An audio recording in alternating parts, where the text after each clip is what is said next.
Hi guys, Skyphonic Sounds here with Curate, and today I'm going to run through a few tricks on how to get your drums sounding a lot more punchy in your mix. I'm going to play quickly the end result. I've got a wave drum loop here that I've just dragged from a Skyphonics pack, and this here is the process signal after what I'm about to show you in this video. So I'll just play these first and then I'll run through everything.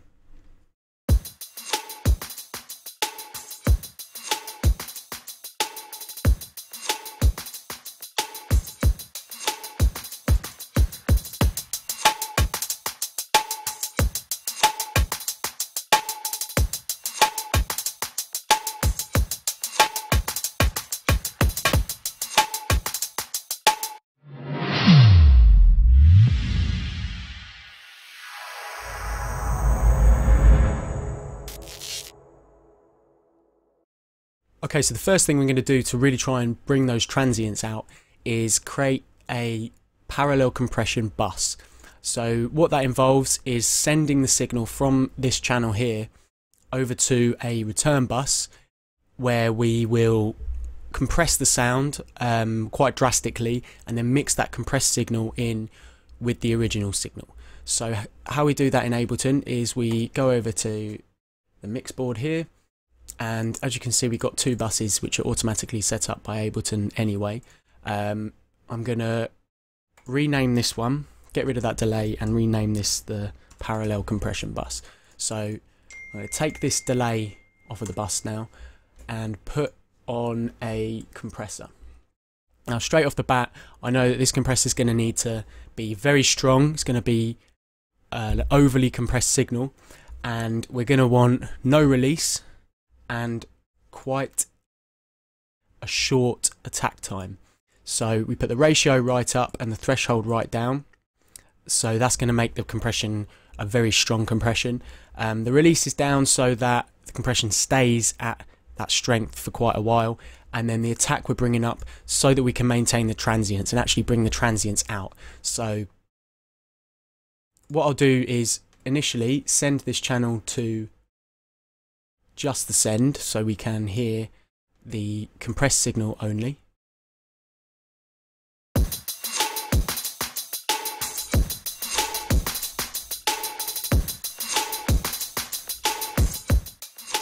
Now as you can hear, that's a very compressed signal and it's probably actually a bit too much. So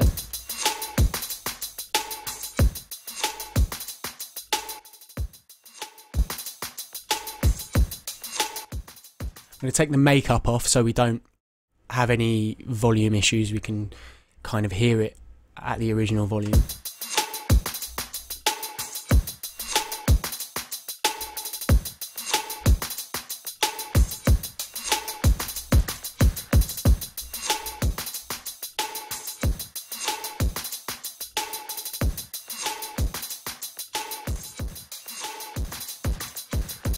So as you can hear, that has really squashed the sound right down. So I'm going to make it a little bit less, and bringing this attack up will maintain your transients. So the compression doesn't hit in until 0.29 milliseconds or whatever you've got it set to.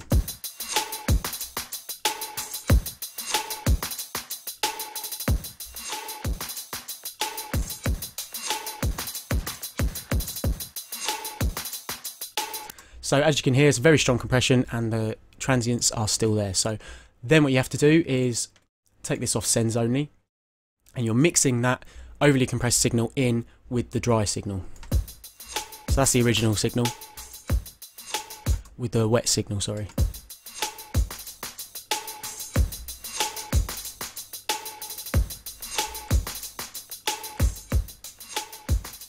Dry with the compressor applied.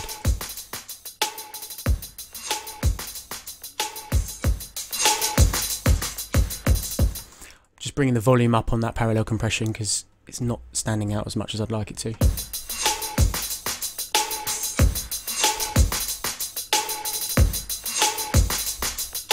There you go. Original with the parallel compression applied. I'm going to bring that send down a little bit.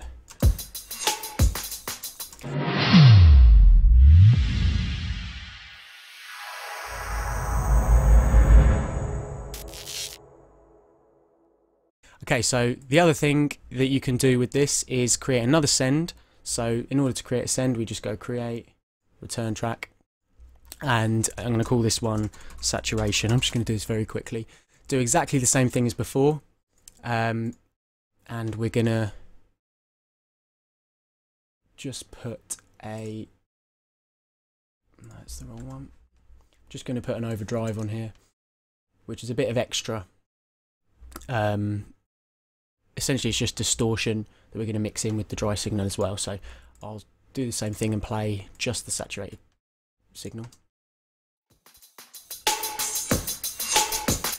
As you can see here, I've made it so that it's not affecting the lower end because I want to keep the lower end a bit clean for the kick.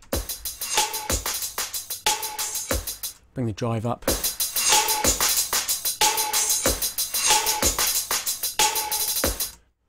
Okay, so now we have the original signal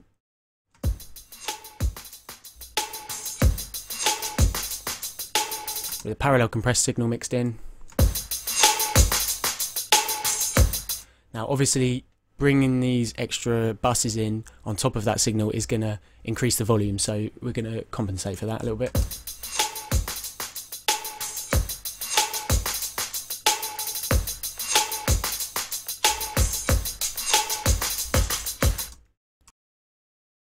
So what that is doing is you've got the distortion there to add a bit of richness to the sound, and then the parallel compression just to bring some of the quieter elements in the audio file up a bit, so whilst also maintaining the transients, so you've got punchy and the kind of illusion of loudness on that sound a bit more.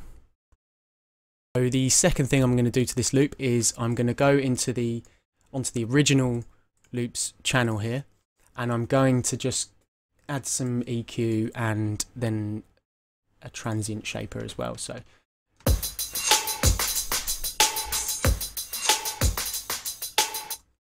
okay, so we're going to bring those bass sounds up a little bit. Kick's probably hitting around there.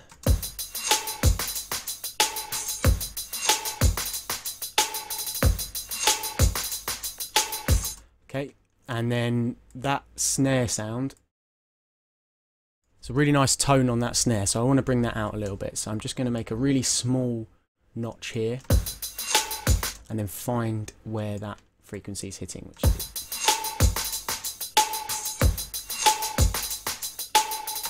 so immediately we've brought that snare out. So really all I've done there is with the EQ I've tried to bring the frequency of the kick out and bring the frequency of the snare out as well. What that's doing, I mean, they're the main two elements of the drum loop, and they're the ones that should really be punching through the mix.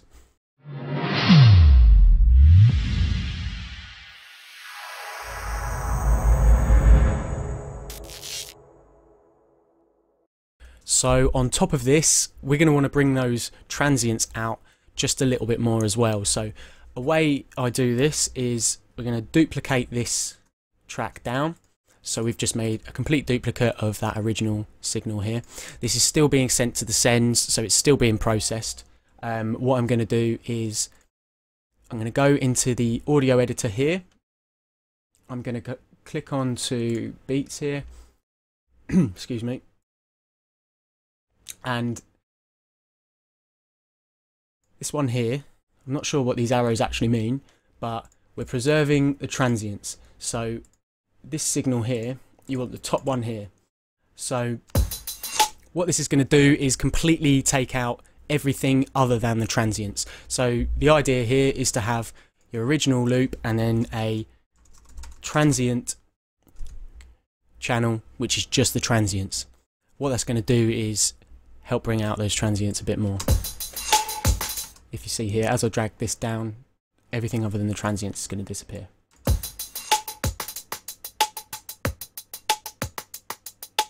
We really just want that first milliseconds, couple of milliseconds of a hit of the beat.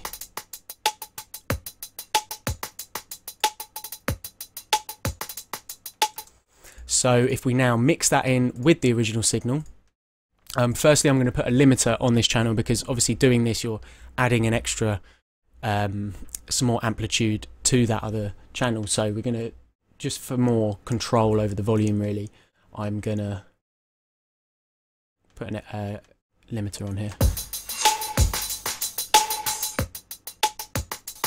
And then I'm gonna just bring the volume down again to compensate on these two channels. As you can see, that one has a much higher, the fader's at a much higher level compared to these two, but because of the processing we've got on it and the sends, etc., it's coming out a lot louder. So you just got to be aware of your levels while you're doing this. So I'll play it without. Listen to those transients. And then add it. Very subtle. There's just an extra bit of a pop to each of those transients there.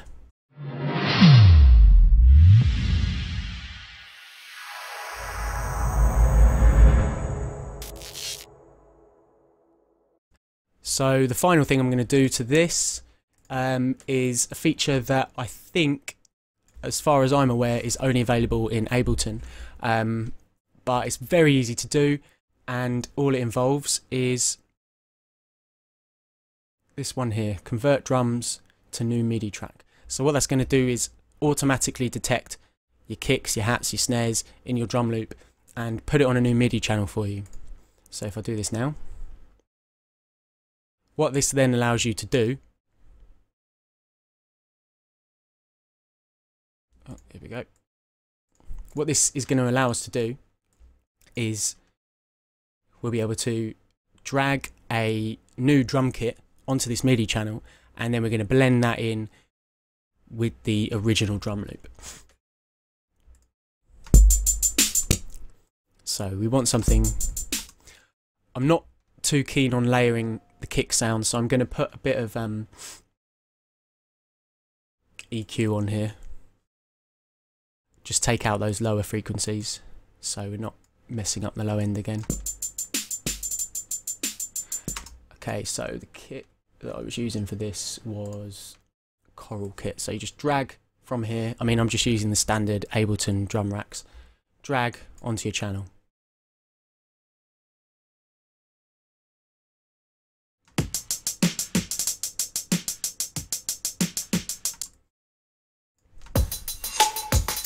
I'm gonna bring this channel up from -infinity just so I can hear the effect it's having without overdoing it.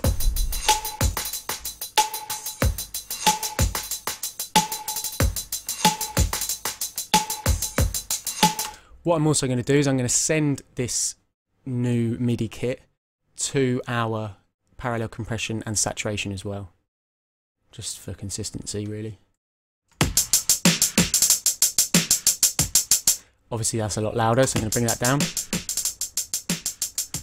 So I'm going to mix that in again.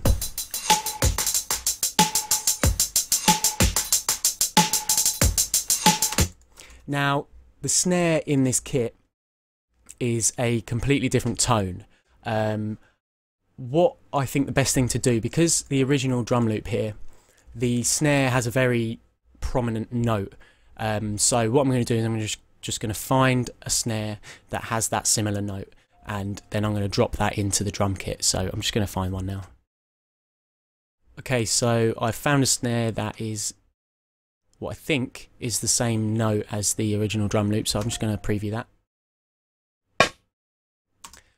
So what I'm going to do is just go onto the drum kit here, find the snare, which is this one. Oh. And I'm going to replace it, so just drag the sample onto the kit there. So we have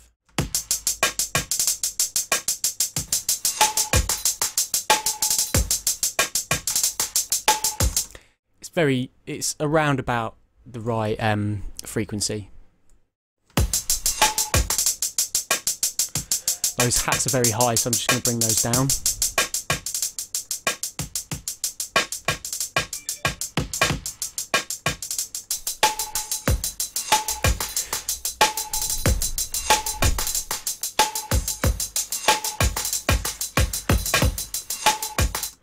So because we've now added another channel on top of this, overall the volume of all of these is going to be quite loud, so I'm just going to compensate again, bring these down.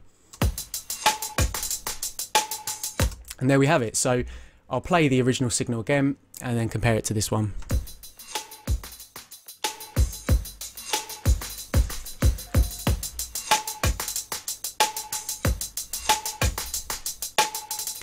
Bring up that saturation just a little bit.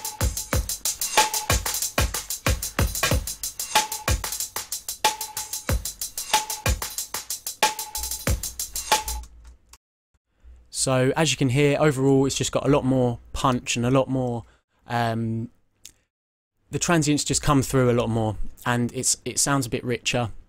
There's a bit more weight in the drum loop there as well, and then you can just EQ that a bit more to fit with your track, but it's a great way to just really quickly and really easily fatten up a drum loop. It doesn't have to be a direct audio loop that you're using. You can use it on your, if you've got a drum bus where you've sent all your drums to, you can use it on there as well.